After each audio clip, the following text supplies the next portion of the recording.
கர்நாடகா தமிழ்நாட்டுக்கு காவிரியை கனத்த இதயத்தோடு திறந்து விடுறதா சொல்லியிருக்காங்க. நான் என்ன கேட்கிறேன், எதுக்கு இவ்வளவு கனத்த இதயம்? ஏன் இவ்வளவு வெறுப்பு, இவ்வளவு வன்மம், இவ்வளவு எனிமிட்டி? ஏன் ஒரு நைல் நதியை 3 நாடுகள் பங்கிட்டுக் கொள்கின்றன, எந்த பிரச்சனையும் வரல.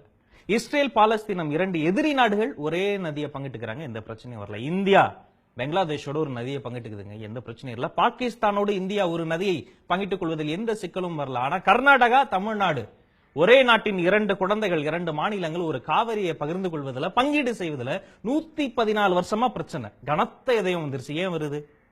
27 வருஷமா சுப்ரீம் கோர்ட் சொன்னது, 17 வருஷமா காவிரி நடுவர் மன்றம் சொன்னது, 528 சிட்டிங்ஸ்ல விஞ்ஞானிகள் சொன்னது, விவசாயிகள் சொன்னது, வேளாண் அதிகாரிகள் சொன்னது, வாஜ்பாய் உள்ளிட்ட பிரதமர்கள் சொன்னது, பிரதமர் தலைமையிலான நடுவர் குழுக்கள் சொன்னது, இவ்வளவு பேர் சொன்னதுக்கு அப்புறமேட்டும் கனத்த இதயத்தோட திறந்து விடுறீங்க, பந்துன்றீங்க, பஸ் கொளுத்துறீங்க, கடையை கொளுத்துறீங்க. இப்போ கபினி, கிருஷ்ணசாகர், காவிரி இங்கெல்லாம் ஊத்தெடுத்து காவிரி பிறந்து வருது. காவிரி எப்படி வருது? மழை வருது. மழை எங்க இருந்து வருது? மலையில மேகங்கள் சேர்ந்து வருது. எந்த மலை? மேற்கு தொடர்ச்சி மலை. தமிழ்நாட்டினுடைய வெப்ப பூமியில மேலடுக்கு, கீழடுக்கு, மேல் சுழற்சி, கீழ் சுழற்சின்னு வேகமா காத்து போய் அந்த மலையில மோதி உங்க நாட்டு பக்கம் திரும்பி மழை பெஞ்சி காவிரி வருது. நான் என்ன சொல்றேன், நீங்க ஆத்துக்கு அணை கட்டுறீங்க, நான் காத்துக்கு அணை கட்டிடுறேன். இந்தியா தாங்குமா? எதுக்கெல்லாம் நம்ம பிரச்சனை பண்ணலாம்? நீருக்கு, காற்றுக்கு, வாழ்கிற இந்த வாழ்வுக்கு இன்னும் எதுக்கெல்லாம் பிரச்சனை பண்ண போறோம்? பக்கத்து மாநிலங்களோடு சண்டை போட்டுக்கிட்டே இருக்கணும். இங்க கர்நாடகா விடுங்க, அவங்க இப்ப தண்ணி திறந்து விடுறாங்க, ஒரு பந்து வைப்பாங்க, மறுபடியும் திறந்து விட மாட்டாங்க, கடைசி வரைக்கும் பிரச்சனை போயிட்டே இருக்கும். தமிழ்நாட்டுல நீங்க என்ன கிழிச்சுக்கிட்டு இருந்தீங்க? இந்த காவிரி பிரச்சனையை தலைவிரித்து ஆடுகிற இந்த காலகட்டத்தில் பேஸ்புக்ல நம்ம நண்பர்கள் என்ன பண்றாங்கன்னு பார்த்தா, கத்திரிக்காய் பிளேவர்ல வந்த காண்டமை பத்தி தான் நிறைய பேசி இருக்கிறாங்க. இது எவ்வளவு பெரிய அவமானம் ஏங்க! கடந்த 100 வருஷத்துல கர்நாடகா காவிரி என்ற ஒரு நதியை சுற்றி 400 குளம், குட்டை, கண்மாய், நீர்த்தேக்கங்களை உருவாக்கி இருக்கோம். நாம காவிரியை சுத்தி என்ன உருவாக்கி இருக்கோம்?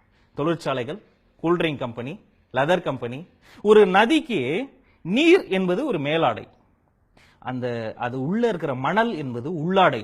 மேலாடைய உருவி கார்பரேட்டுக்கு வித்தாச்சு, உள்ளாடைய உருவி லாரியில வச்சு கடத்தி கடத்தி மணல் கொள்ளையில் ஈடுபட்டு இருக்கு இந்த நாடு. இந்த நாடு உருப்படுமா?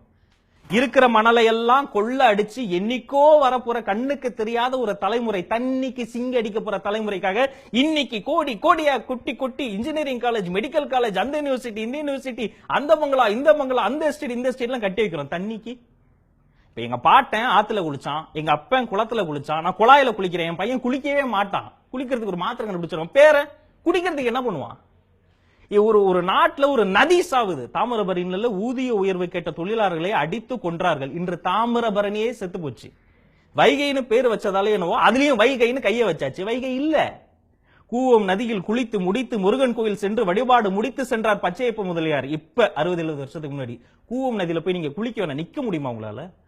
கூவத்துல ஓடத்துல போனதை பத்தி 12 பக்கத்துக்கு எழில்மிகு கூவம் என்று பாரதிதாசன் பாடல் பாடினானே, எழில்மிகு கூவமா இப்ப இருக்கு?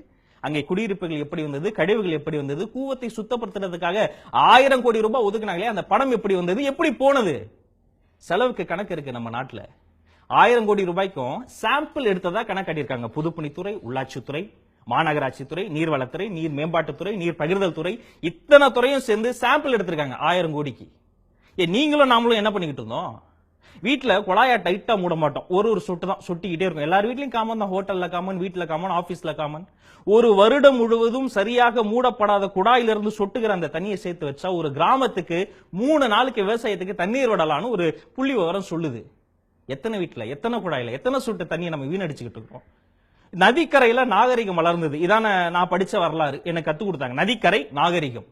இன்னைக்கு நதிக்கரையில அநாகரிகம் வளர்ந்துகிட்டு இருக்கு.